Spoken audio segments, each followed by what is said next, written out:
खबर आजमगढ़ से मध्य देशीय वैश्य महासभा के तत्वाधान में रविवार को जिला पंचायत कार्यालय के नेहरू हॉल में संत शिरोमणि गणिनाथ जन्मोत्सव समारोह का आयोजन किया गया, जिसकी अध्यक्षता जयप्रकाश गुप्ता व संचालन महाराजगंज के पूर्व नगर अध्यक्ष मनोज गुप्ता ने किया।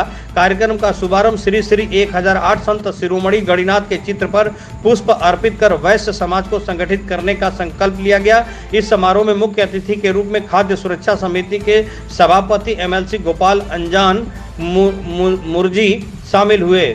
इस अवसर पर आयोजित सभा को संबोधित करते हुए उन्होंने कहा कि सत्य है हमारे समाज के धनबल से सरकारें बनती रही हैं, लेकिन समाज को अपेक्षा के अनुरूप राजनीतिक भागीदारी नहीं मिली है, क्योंकि हम कहने को वैश्य समाज है और आपस में कई उपवर्ग में बटे हुए। यदि हम सब मिलकर अपनी हिस्सेदारी की बात करें तो निश्चित रूप से सफलता मिलेगी। विशिष्ट अतिथि पीसीएफ के उप सभापति एमएलसी रामाशंकर जायसवाल ने कहा कि वैश्य समाज को भाजपा का वोटर कहा जाता है।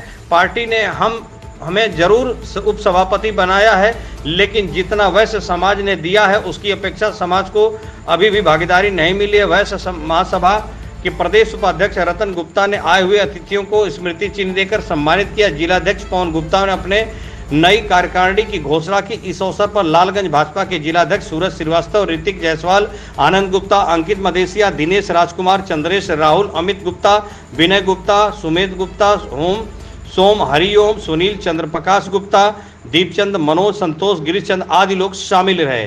संवाददाता धीरज वर्मा की खास रिपोर्ट। मैं रमाशंकर जायसवाल, उत्तर प्रदेश कोऑपरेटिव फेडरेशन का मैं वाइस चेयरमैन उप सभापति हूँ। मुझको उत्तर प्रदेश सरकार ने मुझको उप सभापति बनाया। मैं पिछले साल भी अपने वैश्य वर्ग के इस कार्यक्रम में उपस्थित हुआ था। भगवान गणिनाथ का ये उत्सव, ये वैश्य समाज को जागरूक करने का एक बहुत बड़ा उत्सव है और इस अवसर पर कम से कम हमारे वैश्य परिवार के लोग एकत्रित होकर के अपने कुल देवता को याद करते हैं और उसके बहाने, कुल देवता के बहाने एक बार जैसे संगम होता है अपने वैश्य परिवार के सारे माताओं, बहनों, बुजुर्गों सबका साथ और एक इस धार्मिक आयोजन में उनका विश्वास हासिल होता है। देखिए क्या होता है कि हमारे देश में जो विभिन्न प्रकार के जातियों में, विभिन्न प्रकार के समुदायों में जो इस प्रकार के उत्सव होते हैं, वो तो उत्सव होते हैं धार्मिक आधार पर, लेकिन जब हम उसमें इकट्ठे होते हैं तो सामाजिक चेतना, राष्ट्रीय जागरूकता, राष्ट्र के प्रति, समाज के प्रति चिंतन करना हमारा फर्ज होता है। तो इस गणिनाथ उत्सव के अवसर पर हम अपने समाज की चिंता के साथ साथ अपने प्रदेश और देश की भी चिंता हमको करनी चाहिए। और उसी घड़ी में जैसे हमारे वरिष्ठ एमएलसी साहब ने बताया कि भारतीय जनता पार्टी की सरकार ने और हमारे पिछड़े वर्ग के लोगों के लिए, वैश्य वर्ग के लोगों को कहा जाता है कि ये वैश्य वर्ग की पार्टी पहले कही जाती थी, तो वैश्य वर्ग तो हमेशा इस पार्टी से जुड़ा रहा, लेकिन बाकी लोग भी जो आए, लेकिन वैश्य वर्ग ने कभी इस पार्टी का साथ नहीं छोड़ा। इस नाते से हमारे वैश्य वर्ग में जो पिछड़े वर्ग के लोग हैं, जो उच्च वर्ग के लोग हैं, सारे लोग भाजपा के ही कहे जाते हैं, उनको अपना परिचय देने की जरूरत नहीं पड़ती है।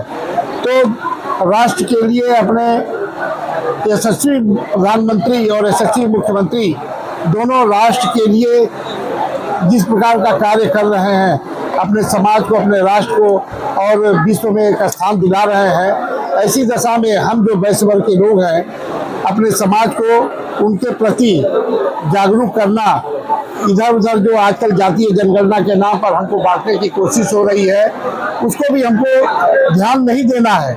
जातीय जनगणना तो उन लोग मांग कर रहे हैं जिनको हमको भटकाना, हमारे समाज को विखंडित करना है और विदेशी शक्तियों के इशारे पर इस प्रकार की ये योजना रचना बन रही है। जातीय जनगणना होनी चाहिए, इसमें कोई दो राय नहीं, लेकिन जातीय जनगणना की आड़ में जिसकी जितनी हिस्सेदारी उतनी भागीदारी, अगर इस प्रकार का विषमता पैदा होगा तो समाज जो है बढ़ जाएगा और बाहरी शक्तियां जो चाह रही हैं कि हमारे ये हिंदू समाज बढ़ जाए और बढ़ने के बाद जो है विदेशी ऐसे सोच वाले लोगों के एकाधिकार हो जाए, तो इसको हमको तोड़ना पड़ेगा।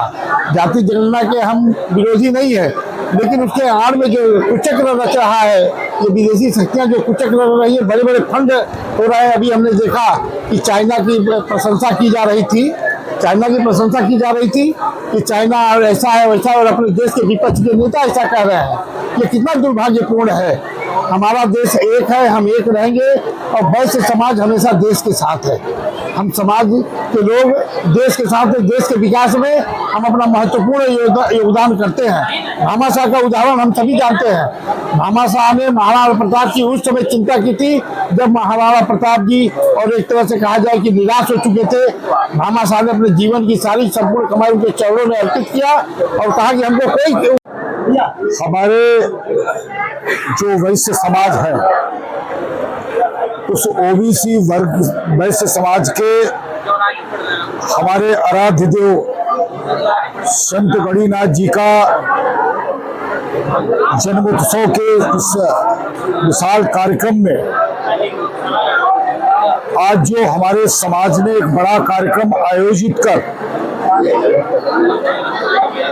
राजनीतिक, सामाजिक और धार्मिक चेतना की जो जागृति पैदा की, और हम सब मूलतः भारतीय जनता पार्टी के मतदाता रहे हैं। जिस अनुपात में हम लोगों को अवसर मिलना चाहिए था, वह अवसर भारतीय जनता पार्टी ने दिए, परंतु अभी वो हमारे समाज के अनुसार जो वैश्य वर्ग की उपजातियां हैं, और ये इस देश में सभी जानते हैं कि हम सब लोग भाजपा के वोटर, तो मैं तो जनप्रतिनिधि हूं, सरकार ने हमको सदन में, उच्च सदन में, विधान परिषद में भेजा। मैं ये भी चाहूंगा कि अन्य लोगों को भी सदन में, उच्च सदन में टिकट देकर, मनोनीत करके, विधानसभा से चुनाव लड़ाकर, स्थानीय निकाय से चुनाव लड़ाकर हमारे समाज के लोगों को भेजना चाहिए। मैं अपने समाज को आश्वस्त करता हूं कि मैं जिस योग्य भी हूं, मैं अपने समाज का पक्ष माननीय मुख्यमंत्री जी तक, प्रदेश अध्यक्ष जी तक, राष्ट्रीय महामंत्री संगठन तक, मैं हूँ रामशंकर जी हैं, बड़े संघर्षशील व्यक्तित्व के धनी हैं, और भी जो हमारे लोग हैं, मंत्री भी हैं हमारे लोग विधायक भी हैं, हम सब मिलकर और प्रतिनिधित्व की मांग करेंगे। और मैं विश्वास कर सकता हूँ मेरी पार्टी पर विचार करेगी और हमें जरूर प्रतिनिधित्व मिलेगा। इस अवसर पर आयोजकों को कोटि कोटि बधाई, और मैं विश्वास के साथ कह सकता हूँ कि रतन गुप्ता जी का यह भव्य आयोजन और उनके सहयोगी और साथियों का भव्य आयोजन एक परिणाम के मुकाम तक पहुंचेगा। बहुत बहुत धन्यवाद। राहुल गुप्ता जी, जिनका नाम बोला गया है, आप लोग आए और आदरणीय नीचे स्वागत है। ये सिस्टम अच्छा लगता है।